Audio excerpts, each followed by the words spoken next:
안녕하세요. 모든 사건의 전말을 알게 된 이후 한동안 시름에 빠져 살다가 이제야 훌훌 털고 나온 40대 여자입니다. 정말 이 사건을 어떻게 이야기를 해야 할지 막막합니다만 세상에 천벌받을 사람들이 많다는 걸 공론화시키고 싶어서 이렇게 글을 씁니다. 저희 아버지는 한평생 너무나도 선한 사람으로 살다가 억울하게 눈을 감으셨습니다. 정말 상상조차 할 수 없는 일이 저에게 벌어지게 된 것이죠. 다시 생각해도 가슴 아프고 머리가 어질어질할 정도로 충격적인 일이지만 이야기를 풀어보도록 하겠습니다. 저의 고향이자 지금까지 살고 있는 곳은 지방 변두리에 있는 작은 마을입니다. 자세한 위치는 차마 적을 수 없는 점 양해 부탁드립니다. 워낙 시골 동네고 좁디 좁은 곳이라 소문이 빨리 도는 곳이거든요. 작은 마을의 특성상 읍내로 나가려면 차를 타고 15분 정도 가야 합니다. 우리 마을 안에도 필요한 가게는 몇 군데 있긴 하지만 생활권이 좋은 동네는 아니었어요. 그래도 한 동네에서 오래오래 대대손손 다들 얼굴을 보고 자란 사이라서 그런지 마을 사람들끼리의 단합도 좋고 사이도 좋았습니다. 서로 좋은 게 있으면 기쁨으로 나누고 아픈 게 있으면 슬픔으로 나누는 정감 있게 그렇게 사는 사람들이었습니다. 제가 대학을 다른 지방으로 진학을 하게 되면서 그 마을을 떠나게 되긴 했지만 우리 부모님 곁에는 좋은 친구들이 있었기에 마음 놓고 떠날 수 있었습니다. 특히 제가 마을에 살면서 제일 친하게 지내던 친구가 하나 있었는데 이름이 순이였습니다. 순이는 공부는 별로 못했지만 손이 진짜로 야무진 친구라서 이것저것 다재다능하게 잘하는 친구였어요. 거기다가 순이 씨 집 아저씨가 우리 엄마랑 초등학교 때부터 동창인 사이인지라 다른 집들보다 순이네 집과 함께 보낸 시간이 몇 배로 많았습니다. 부모들끼리도 숨기는 거 없이 친한 사이니까 당연히 자식들끼리도 친해진 거였죠. 저에게는 2살 터울의 남동생이 있었는데 제 남동생도 순이를 저보다 더 친누나처럼 따르고 지냈습니다. 제 말은 믿지 못해도 순이의 말이라면 껌뻑 죽는 신용까지 하는 사이였으니 얼마나 돈독한 사이였는지 상상이 가시죠? 순이네 아줌마는 마을에서 유일하게 세탁소를 운영하시던 분이었습니다. 사실 마을 사람들이 입는 옷이 다 고만고만해서 세탁을 맡길 일은 별로 없었는데 수선 솜씨가 정말 좋으셨어요. 다 해진 옷을 기워 새 옷처럼 만들어주시기도 했고 유행이 지난 옷을 리폼해서 다른 옷처럼 만들어주시기도 했습니다. 아줌마의 야무진 손을 순이가 그대로 물려받은 거였죠. 거기다가 순이네 아저씨는 동네 유일한 자동차 정비소를 운영하고 있었습니다. 변두리 마을이다 보니 마을 사람들 대부분이 농사를 지으면서 생계를 유지하고 있었거든요. 저희 집만 해도 과수원을 크게 운영하고 있었고요. 농기구 장비부터 시작해서 마을 필수품인 트럭까지 기계라면 못 고치는 게 없다고 하실 정도로 손이 빠르고 정확한 정비사였습니다. 과수원을 운영하던 저희 집은 순이네에게는 항상 무상으로 개일 과절들을 나눠주곤 했죠. 마을에서 가장 큰 땅을 가지고 있다고 소문이 난 우리 집인 만큼 농작물도 꽤 여러 종류를 재배했거든요. 어릴 때는 철마다 트럭을 타고 과일을 따러 다니는 게 재미있기도 했죠. 과일을 수확하는 철이면 순이도 순이네 아줌마 아저씨도 모두 우리를 도와주곤 했습니다. 그 좁은 시골 동네에서 타지로 대학을 가게 되면서 저는 마을과 조금 멀어지게 되었습니다. 다른 동네에 물을 먹게 되니까 그 시골 마을이 얼마나 좁디 좁았는지 실감이 나기도 했고요. 제가 마을을 떠나면서 순이에게 다른 동네에서 살아보고 싶지 않냐고 물어보니 순이는 그 마을에서 평생 살 거라고 했습니다. 대입에 실패하기도 했고 자기는 이 마을이 너무나도 평화롭고 좋다고 했어요. 아줌마의 세탁소 일을 도와주면서 그렇게 제 몫을 하고 지내다가 좋은 사람이랑 결혼해서 마을에 정착할 거라고 했습니다. 저는 그런 순이를 어린 마음에 비웃으면서도 그래도 우리 부모님 옆에 있으니 우리 부모님이 적적하진 않겠다고 생각했죠. 내심 순이의 결정에 우리 부모님도 제가 대학이고 뭐고 다 때려치우고 마을에 남아서 과수원을 물려받았으면 하셨습니다. 제 생각은 물론 달랐습니다. 저에게는 남동생이 하나 있지 않겠습니까? 남동생이 과수원을 물려받을 거라고 생각했거든요. 그 땅이 얼마나 큰 땅인데 당연히 장남에게 물려주는 게 인지상정 아니겠습니까? 어릴 때부터 저는 그 땅을 단 한 번도 탐내 본 적이 없습니다. 남동생이 기둥처럼 버티고 있었으니까요. 타지 생활은 꽤 어려웠습니다. 너무나도 세련되고 현대 문물에 능한 친구들 사이에서 시골 촌뜨기가 할 수 있는 건 별로 없었습니다.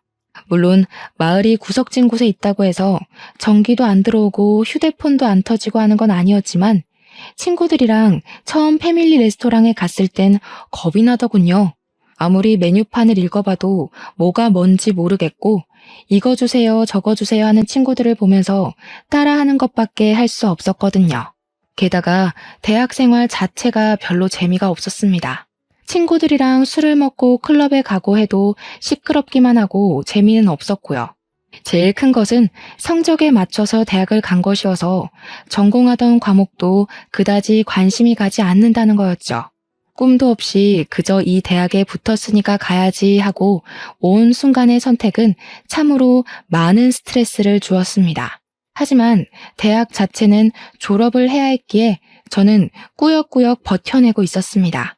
그렇게 2년을 버텨내고 동생에게서 서울에 있는 대학에 합격을 했다고 연락이 왔습니다.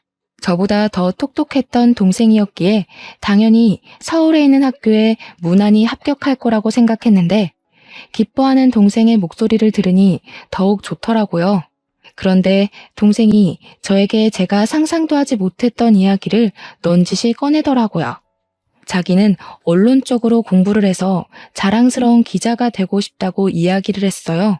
그래서 동생에게 너의 끈기라면 충분히 해낼 수 있을 거라고 문제가 뭐냐고 물어보니까 집에서 과수원을 물려받으라고 재촉을 한다는 거였습니다.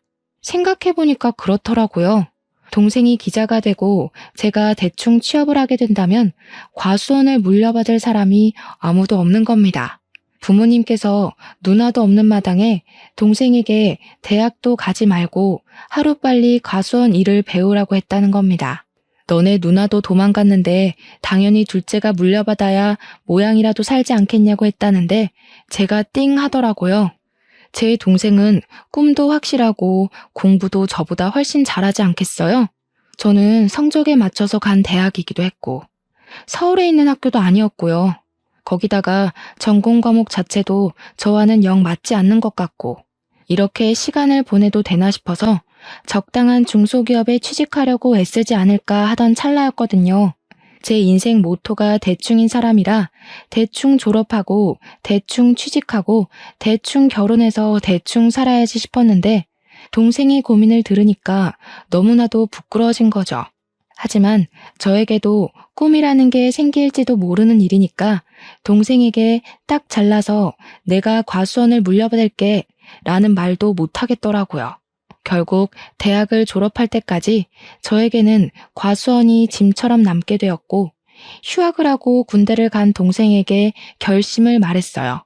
내가 과수원을 물려받을 테니까 넌 꼭 기자가 되어서 네 꿈을 이뤘으면 좋겠다고 했습니다. 동생은 저에게 울먹이면서 고맙다고 몇 번이고 인사를 했어요. 누나가 그 짐을 짊어지는 대신 자기도 꼭 누나를 돕겠다고요. 말이라도 고맙지 우리 동생이 언제 저렇게 철이 들었나 싶더라고요. 저는 결국 타지 생활을 청산하고 다시 그 좁디 좁은 마을로 내려가게 되었습니다. 버스 터미널에서 마을버스를 타고 한참을 들어가 마을 입구에 딱 섰는데 뭔가 느낌이 새롭더라고요. 이제 여기에 뿌리를 내리고 우리 가업을 잇기 위해 내가 노력을 해야지 하고 결심을 단단하게 했어요. 제가 과수원을 물려받겠다고 부모님께 이야기를 했던 건 아니라서 앞으로 부모님과 상의를 하긴 해야 했어요. 그냥 막무가내로 마을에 내려온 것이었거든요. 집에 도착하니 그냥 놀러 온 줄 알았던 딸이 짐을 싸들고 온 걸 보고 부모님께서 조금 놀란 듯 하셨습니다. 저는 다짜고짜 할 말이 있다고 부모님께 이야기를 풀어놓기 시작했어요. 남동생의 꿈을 응원해주고 싶으니까 혹시 아들이 과수원을 물려받아야 하는 법이 있는 거 아니면 제가 물려받고 싶다고요. 부모님께서는 예상도 못했던 일이 벌어지긴 했지만 과수원을 물려받겠다고 자식이 짐까지 싸들고 내려왔으니 두 팔 벌려 환영을 해주었습니다. 세상에 아들이 물려받아야 하는 법이 어디 있냐면서 그렇게 꽉 막힌 사람들 아니라고 이제 과수원 운영하는 법을 찬찬히 알려주시겠다고 했어요. 저는 부모님 집에 정착을 하게 되었고 타지에 있던 짐들도 전부 부모님 댁으로 보냈습니다. 그렇게 1년을 넘게 과수원 일을 제대로 배우기 시작했습니다. 그냥 그동안 했던 것처럼 과일만 따고 선별만 하고 포장만 하면 끝나는 일인 줄 알았더니 내부에서 이뤄지는 사무일이 엄청나게 많더라고요. 거래처도 일일이 다 따지고 봐야 하고 외워야 하고 과일값 협상도 해야 하고 정말 할 일이 태산이라 이걸 어떻게 다 하지? 싶었습니다. 엄청나게 바쁘게 지낸 와중에도 순이랑은 꾸준히 만나고 연락을 하면서 지냈어요. 마을에 살던 젊은 또래 친구들은 죄다 타지로 떠나서 정착을 한 터라 저에게 남은 마을 친구는 오로지 순이밖에 없었습니다. 또 순이네 아저씨랑 우리 엄마랑 동창이라서 가족들끼리도 자주 보고 그랬다고 했잖아요. 순이뿐만 아니라 순이네 부모님과도 정말 많은 시간을 보내면서 많은 추억을 쌓았습니다. 군대를 제대하고 복학하기 전까지 대학에 복학하고 나서도 방학이면 틈틈이 내려오는 동생도 합세해서 추억을 쌓았죠. 동생이 내려오는 날이면 우리 집에서 작은 잔치가 열리기도 했습니다. 우리 동네가 배산임수로 유명한 동네이기도 했습니다. 변두리 산의 인근에 있는 마을이었는데 강이 굽이쳐 흐르는 곳이기도 했거든요. 공기도 좋고 물도 맑고 정말 요양하기 딱 좋은 그런 마을이라고나 할까요? 그래서인지 어릴 때 마을에 살던 분들도 나이 먹어서 다시 내려오고 하기도 했어요. 강에서 수영도 하고 산에서 솔방울도 줍고 했었는데 요 강이 또 낚시터로 상당히 유명한 장소였거든요. 저는 과수원 일을 하고 쉬는 날에는 낚시를 배워서 낚시를 다니기도 했습니다. 우리 아빠는 과일 따는 거 말고는 할 줄 아는 게 없어서 낚시 장인이라는 순이네 아저씨와 함께 낚시를 다니기 시작했어요. 손맛을 한번 보면 절대로 잊을 수 없다는 아저씨의 말처럼 저도 낚시에 요령이 생기니까 이게 너무나도 재미가 있더라고요. 낚싯지가 움직일 때까지 고요하게 평화가 유지되는 그 시간이 정말 사색에 잠기기도 좋고 저의 지난 날을 돌아보기에도 너무 좋았습니다. 순이네 아저씨는 항상 순이는 낚시 몇 번 가보더니 재미없다고 안 간다고 한다면서 저한테 딱 너 같은 딸이 있었으면 좋겠다고 하셨죠. 저도 물론 비슷한 감정이 들었습니다. 우리 아빠는 저와 다르게 술도 전혀 못 드시고 이런 취미도 없으셨거든요. 오죽하면 제가 순이네 아저씨한테 술을 배웠다니까요. 아저씨랑 술 한 잔 걸치면서 낚시도 하고 라면 끓여 먹는 게 그렇게 재미있을 수가 없었어요.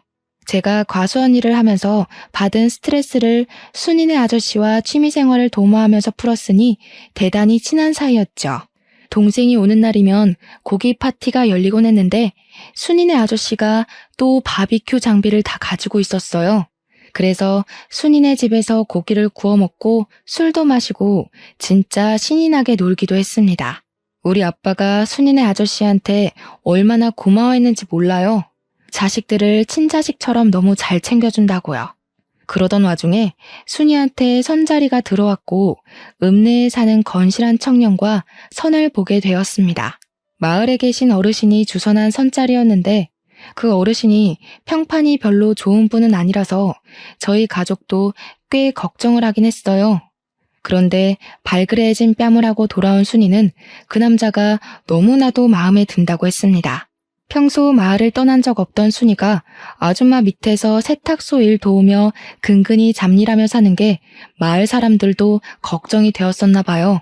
시집이라도 멀쩡하고 건실한 남자 붙잡아서 가는 게 좋은 거 아니겠냐고 주위에서도 잘 만났다고 칭찬을 해주었죠. 웬일로 그 괴팍한 노친네가 좋은 사람을 다 소개해줬냐고 잘 됐다고 한 소리씩 얹었어요. 상대방도 그렇고 순이도 그렇게 둘 다 첫눈에 뿅 간 건지 연애를 시작하더니 얼마 지나지 않아서 결혼까지 하겠다고 한 거죠. 우리 집 와서 연애하는 이야기를 해주는데 제가 너무너무 신기하더라고요. 어떻게 사람에게 첫눈에 반할 수 있지? 싶어서요. 저는 여태 그런 운명의 상대를 만나본 적도 없었고 첫사랑이라고 일컫는 그런 남자도 없었거든요.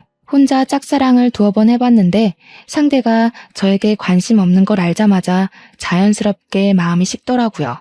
아무튼 이런저런 이야기를 나누는데 우리 아빠가 옆에 슬쩍 오더니 우리 딸이 아무것도 모르는 철부지였구나 하시는 겁니다. 그러더니 첫사랑이라는 게 무척 대단한 사랑이라고 하더라고요. 추억으로도 깊이 남는 거고 또 시간이 지나면 친구로도 남는 게 첫사랑이라고 하시는데 첫사랑이랑 무슨 친구를 하나 싶었죠. 세상에 그런 사람이 어디 있냐고 하니까 아빠가 껄껄 웃으면서 너네 엄마가 첫사랑이랑 친구하고 지내잖아 이러는 겁니다. 알고 보니까 순이네 아저씨가 우리 엄마의 첫사랑이라고 하더라고요. 제가 얼마나 놀랐는지 몰라요. 여기가 무슨 할리우드도 아니고 첫사랑이랑 같은 동네 살면서 허구한 날 자식들의 배우자까지 끼고 친구처럼 지낼 수 있나 싶었죠. 순이도 그 이야기는 처음 들었는지 무척 놀래더라고요. 아무튼 평생 마을을 떠나지 않을 거라고 이야기했던 순이가 결혼을 하고 읍내로 떠나게 되었습니다. 그게 제 나이 30살의 이야기네요. 제 동생은 착실하게 신문사에 취직해서 인턴을 하고 있었고 저는 과수원에 대해 대부분 모르는 게 없는 상태가 되었습니다. 순이는 시집가서 정말 행복하게 살고 있는 듯 했어요. 얼마나 마음이 행복했는지 모릅니다. 그러던 어느 날 늘 웃음꽃이 피어있던 순이의 얼굴에 그림자가 슬쩍 드리우기 시작했어요. 순이에게 무슨 일 있냐고 물어봤는데 아무 일도 없다고 하더라고요. 그래서 그냥 그런가 보다 했죠. 그렇게 속절없이 시간이 흐르고 구정이 되어서 순이가 친정집을 찾아왔는데 남편이랑 같이 오질 않았더라고요. 제가 슬쩍 남편은 어디 가고 순이 너만 왔어? 하고 물어보니까 남편이 일이 바빠서 같이 못 왔다고 하는데 표정이 좀 울상이더라고요. 표정이 영 안 좋으니까 친구로서 걱정도 되고 왜 그렇게 안색이 별로냐고 물어봤죠. 결혼한 지 1년밖에 지나지 않았는데 벌써부터 권태기가 찾아온 거야? 하면서 너스레를 떨었어요. 그랬더니 그냥 조용히 웃고 말더라고요. 그래서 혹시 너 임신해서 컨디션이 안 좋은 거 아니냐고 물어봤죠. 순이가 한숨을 푹 쉬면서 아니라고 임신을 해야 하는데 잘 안 돼서 스트레스라고 하더라고요. 시댁에서 손주를 빨리 낳으라고 닥달하는 듯 했어요. 참 대한민국의 꼬장꼬장한 시어머니들이란 위로는 해야겠다. 저도 잘 모르는 부분이니까 그냥 말로만 이야기를 해줄 수밖에 없었죠. 너무 스트레스 받으면 임신에 영향을 끼친다더라. 마음 편하게 먹고 기다리면 찾아오지 않겠냐. 이런 말들이요. 그렇게 몇 개월이 더 지난 어느 날 순이에게서 드디어 임신을 했다는 소식이 전해져 왔습니다. 순이네 부모님도 얼마나 신나하던지 막 먹을 거 바리바리 싸들고 입덧으로 고생한다는 딸 보러 읍내에 가더라고요. 몇 주가 흐르고 안정기가 찾아온 것 같다고 아이 성별이 딸이라는 소식을 들었어요. 그 전주까지 과수원 수학철이라 제가 무척이나 바빠서 순이를 보러 읍내에 한 번도 가지 못했었거든요. 이참에 아기 옷이나 한 벌 사서 순이한테 선물로 줘야겠다 싶었죠. 이왕이면 서프라이즈로 해주면 어떨까 싶기도 했어요. 순이는 일을 하지 않고 집에서 지내고 있다는 이야기를 들었거든요.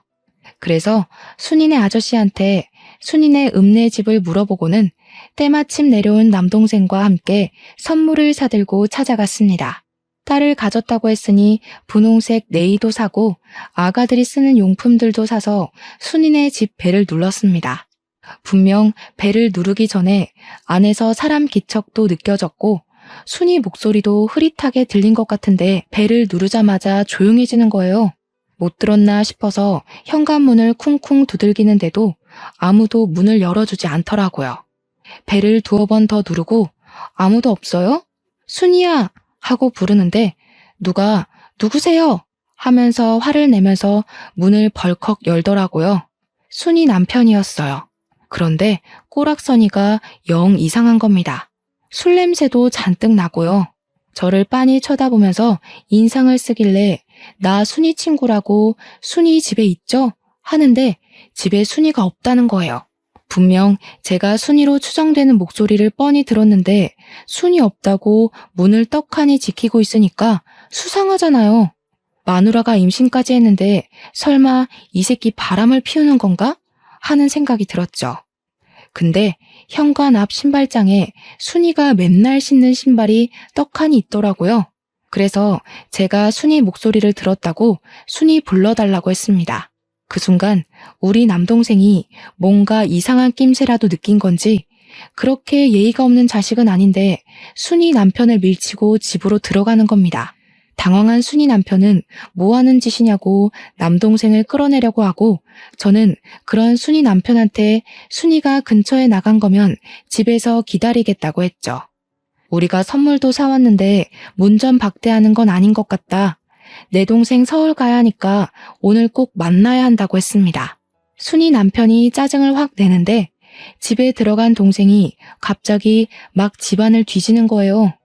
순이 남편이 놀래서 뭐 하는 거야? 나가! 하는데 남동생이 아랑곳하지 않고 방문을 막 벌컥벌컥 열었어요. 일단 남동생이 이상한 행동을 하니까 저도 따라 들어가서 뭐 하는 짓인가 하고 살펴봤죠. 집이 큰 집도 아닌데 물건이 어찌나 너부러져 있는지 발에 막 채이더라고요. 순이 성격이 청소를 안 할 아이도 아닌데 하고 의심하고 있었습니다. 순간 남동생이 문 열어봐. 순이 누나 거기 있지? 이러는데 방문 하나가 잠겨 있는지 손잡이가 안 돌아가더라고요. 문 열어봐. 정순이 거기 있지? 이러는데 순이 남편이 너 뭐야? 뭐 하는 새끼야? 경찰 부를 거야? 난리가 난 겁니다. 순간 이거 보통 일이 아니다 하는 생각이 머릿속에 확 스쳐서 제가 순이가 있을 법한 방문에 대고 소리를 쳤어요. 순이야, 우리가 도와줄게 나와봐. 무슨 일인데 그래? 그 순간 순이가 문을 열고 나오는데 저랑 남동생은 까무러치는 줄 알았습니다. 순이가 코피를 줄줄 쏟아내는 채로 머리까지 잔뜩 헝클어진 상태로 울면서 나오더라고요. 제가 너무 놀라서 순이야 하고 순이에게 달려갔는데 순간 남동생이 순이 남편 멱살을 떡하니 잡더라고요. 우리 남동생이 키도 크고 덩치도 꽤 좋았거든요. 키도 작고 몸집도 호리호리한 순이 남편은 우리 동생에게 멱살이 잡힌 채로 대롱대롱 매달렸어요. 캑거리면서 이거 놔 하는데 남동생이 완전 열이 받아가지고 소리를 막 치더라고요. 너 소문 안 좋은 걸 내가 나중에 듣는 바람에 결혼을 말리지 못한 게 천추한이다 이러는데 저는 너무 놀랐죠. 남동생이 네가 우리 순이 누나 때렸냐면서 주먹을 쥐는데 진짜 싸움이라도 날 것 같아서 남동생을 말렸습니다. 동생이 증거가 중요하니까 순이 누나 사진을 찍어두래서 미안했지만 순이의 초라한 모습을 사진으로 찍어두었습니다. 순이 보고 집으로 가자고 했더니 절대 못 간다면서 이 꼴을 하고 어떻게 부모님을 뵙냐고 울더라고요. 그랬더니 남동생이 씩씩거리면서 순이 누나 여기 있다가 저놈한테 험한 꼴 당하고 싶어? 이러면서 우리 집으로 가자고 했어요. 부모님 집이 아니라 우리 집으로 가자고 하니까 순이도 결국 따라오더라고요. 우리 집으로 돌아와서 순이의 꼬락서니를 본 부모님은 억장이 무너진 사람처럼 목덜미를 잡으셨습니다. 그 논팽이 새끼가 미쳐도 단단히 미친 게 틀림없다면서 어떻게 임신한 마누라를 이 꼴로 만드냐고 했어요. 결국 우리 부모님이 순이네 부모님한테 연락을 했고 한달음에 우리 집으로 달려와 순이의 모습을 보고 엉엉 우셨습니다. 저와 남동생에게 순이를 구해주어서 고맙다고 몇 번이나 인사를 하셨는지 몰라요. 우리의 가족 같은 순이를 구하는 건 당연한 일이었지만 그래도 몇 번이나 고맙다고 하니 몸둘 바를 모르겠더라고요. 그런데 거기서 끝났으면 참 좋았을걸. 순이가 집으로 돌아간 뒤 순이네 아줌마가 순이 다친 데를 살핀다고 이리저리 둘러보다 알게 된 거죠. 생각보다 상처가 너무 많고 온몸이 난장판이 되어 있다는 걸 직접 눈으로 보게 된 겁니다. 남편의 그런 행패가 하루 이틀 만에 이루어진 게 아니라는 걸 알게 되었고 그런 놈을 사위라고 예뻐했다는 게 너무 화가 나셨나 봐요. 그대로 순이네 아줌마가 쓰러지시고 말았던 거죠. 그래도 정신은 어느 정도 있으셨는데 순이가 며칠 뒤 유산까지 하고 나서는 완전히 정신까지 놓아버리셨습니다. 병원에서는 갑자기 혈압이 한 번에 올라서 쓰러진 거라고 하면서 본인 의지가 가장 중요한 거라고 했다더군요. 한마디로 순이네 아줌마가 깨어날 의지가 있어야만 정신을 차릴 수 있을 거라고, 약으로는 할 수 있는 게 없다고 이야기를 했대요. 그렇게 순이네 아줌마가 쓰러져서 병원 신세를 지게 되니까 순이도 순이네 아저씨도 병원을 계속 들락날락하게 된 거죠. 근데 그때가 또 수학을 마친 과일을 선별해서 경매에 내놔야 하는 시기였거든요. 제가 하루 종일 바쁘게 일에 매진해야 하는 시기라서 정말 정신이 하나도 없는 상태였어요. 우리 아빠도 저와 같이 과일 선별하고 경매 준비하느라 정신이 없었고, 유일하게 여유가 있는 엄마가 순이네를 챙기기 시작했습니다. 순이네 아줌마가 정신을 못 차리고 있으니까 우리 엄마가 직접 순이네의 반찬을 챙겨서 가져다 주고 하셨어요. 순이는 순이네 아줌마 병실에서 먹고 자고 하고 있었는데 아저씨는 정비소 일을 언제까지고 미룰 수가 없으니까 일을 하셔야 했거든요. 거기다가 하루 입원비도 어마어마하게 비싸다면서 일을 해야 병원비도 감당할 수 있다고 했어요. 처음에는 엄마가 일주일에 한 번씩 가서 반찬만 후딱 전해주고 오시더니 시간이 지날수록 점점 방문 횟수가 늘더라고요. 오죽하면 아빠가 뭘 그렇게 열심히 챙기냐고 첫사랑은 이길 수 없는 거냐며 농담을 던지시기도 했습니다.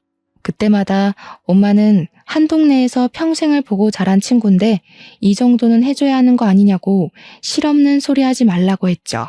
일주일에 한 번씩 반찬만 주고 오던 게 어느 날부터는 청소도 해주고 살림도 봐주시더라고요.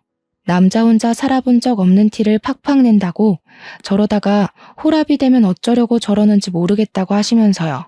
나중에는 우리 집에 있는 시간보다 순이네 가 있는 시간이 더 많은 듯 했습니다. 문제는 더 있었어요. 순이 남편이 순이를 병원까지 찾아와서 난동을 부리게 된 겁니다. 결국 병원에서 폐악질을 하다 경찰까지 출동을 했고 순이가 급하게 경찰서에 조사를 받으러 가게 된 것이었어요. 순이네 아저씨는 정비를 하느라 움직일 수가 없었고 순이네 아줌마 병실을 지킬 사람이 필요해진 거죠. 몇 시간만 돌보면 되는 거라 간병인을 하루치 급하게 구할 수도 없는 상황이어서 아빠가 엄마 보고 좀 다녀오라고 했죠.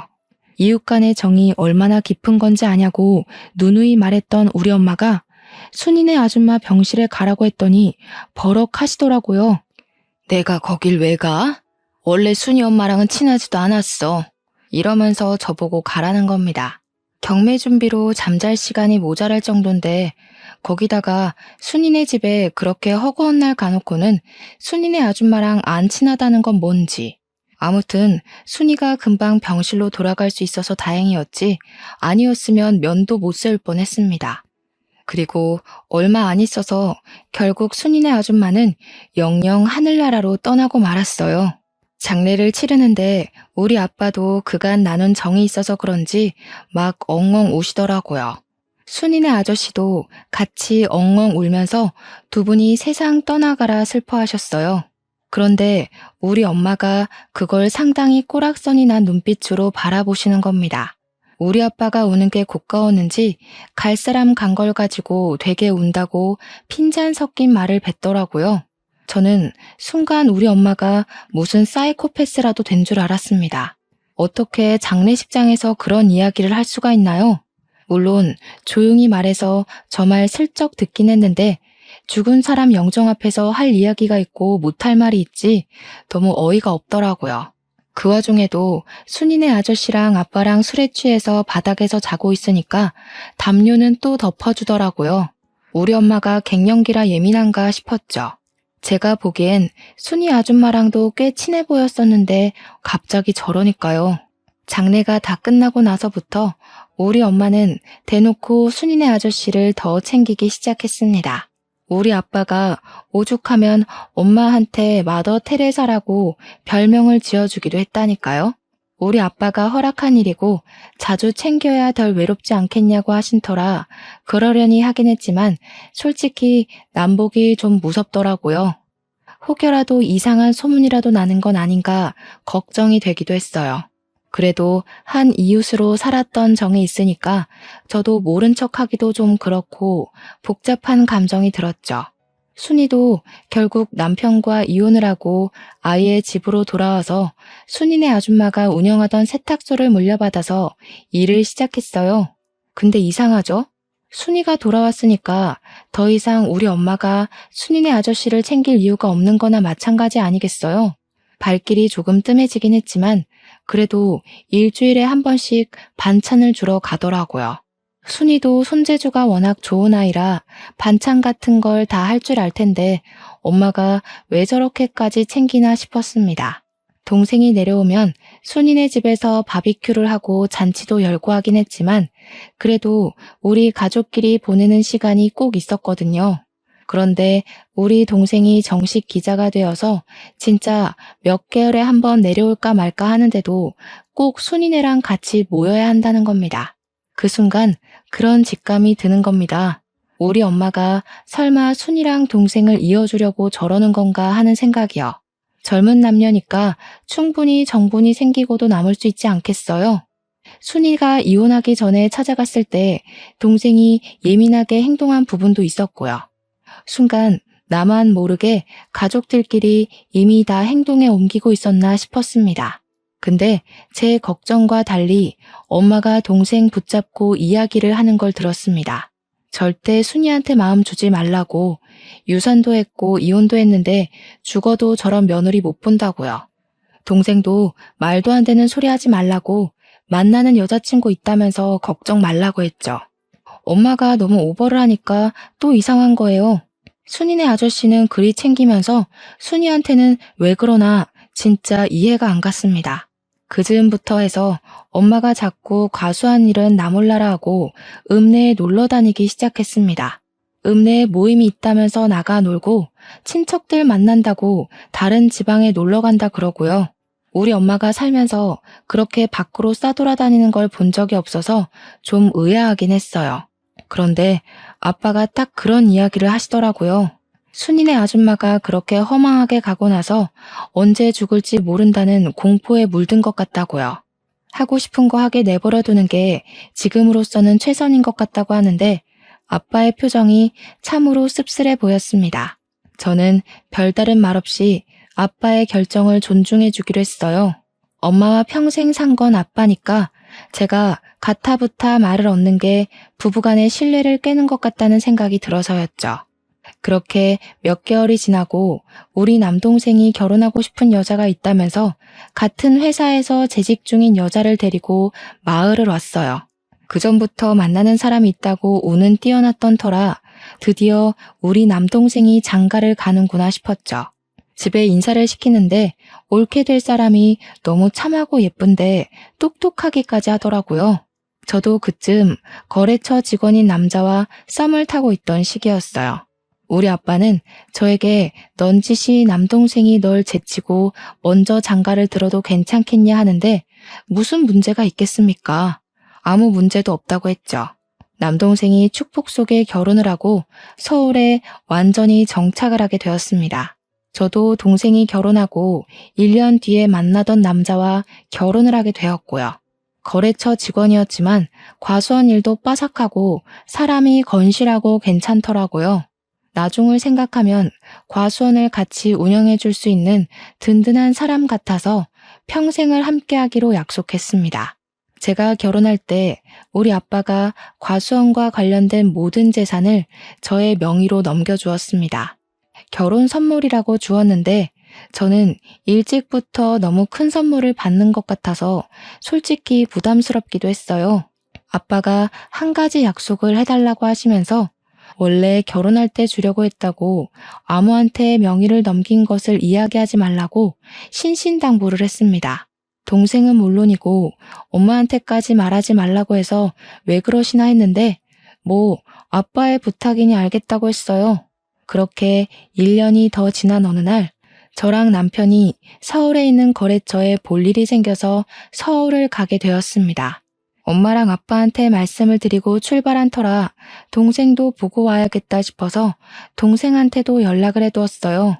저녁이나 먹자고 해서 동생네 부부와 저희 부부가 만나서 밥을 먹고 있는데 제 휴대폰에 불이 나게 연락이 오는 겁니다. 엄마한테 막 황급히 연락이 오길래 무슨 일이냐고 물어보니까 아빠가 사고를 당했다는 거예요. 그게 무슨 소리야 하는데 엄마가 얼이 완전히 나간 건지 덜덜 떨리는 목소리로 아빠가 사고를 당했다고 당장 내려와 하더라고요. 놀래서 남동생네 부부랑 정신없이 차를 타고 읍내에 있는 병원으로 내려왔죠. 엄마는 덜덜 떨면서 울고 있고 옆에서 순이네 아저씨가 한숨만 푹푹 내쉬면서 우리를 보고는 왔어 하시더라고요. 하필이면 오늘 자식들도 없고 적적한 와중에 엄마가 아빠한테 순이네 집으로 반찬을 가져다 주라고 심부름을 시켰대요. 간 김에 엄마가 순이한테 부탁한 세탁물도 받아오라고 해서 아빠가 트럭을 끌고 나갔는데 오던 도중에 논두렁길에서 사고가 났대요. 아직 현장을 감식하고 있는 중인데 바퀴가 논두렁길 바깥쪽으로 빠지면서 차량 전복 사고가 일어났고 안전벨트를 매지 않아서 그만 아버지께서 전복된 차량에 흉곽이 심하게 눌렸고 숨을 쉬지 못하고 허망하게 눈을 감으셨다는 겁니다. 근데 너무 어이가 없는 거예요. 그 논두렁길 저도 잘 알고 있고 남편도 잘 알고 제 동생도 잘 아는 길이거든요. 결코 좁지 않은 길이고 트럭 한 대쯤은 널찍하게 지나가고도 남는 길이란 말이죠. 거기다가 아빠가 한평생을 그 길에서 운전을 했는데 갑자기 바퀴가 빠진다는 것도 말이 안 되고요. 더군다나 우리 아빠는 술을 잘 드시지 못해서 음주운전을 했을 리도 없는데 그 길에서 바퀴가 빠진다는 게 말이 안 되는 거예요. 허망하게 차량에 깔려서 그렇게 가셨다는 게 도무지 믿기지가 않았어요. 경찰 측에서 운전 미숙으로 난 사고 같다고 하는데 올케가 그러더라고요. 평소에 그 길을 자주 다녔다고 하지 않으셨냐고. 뭔가 이상하니까 부검을 해보는 게 좋지 않겠냐고요. 그런데 엄마가 버럭 소리를 지르면서 남편 부검하는 거 절대 반대라고 하는 겁니다. 보통 같으면 원인을 확실하게 밝히기 위해서라도 부검을 해야 하는 거 아니겠어요? 제가 올케 말에 동의하면서 부검을 하겠다고 했어요. 우리 남동생도 미심쩍다며 부검하자고 했고요.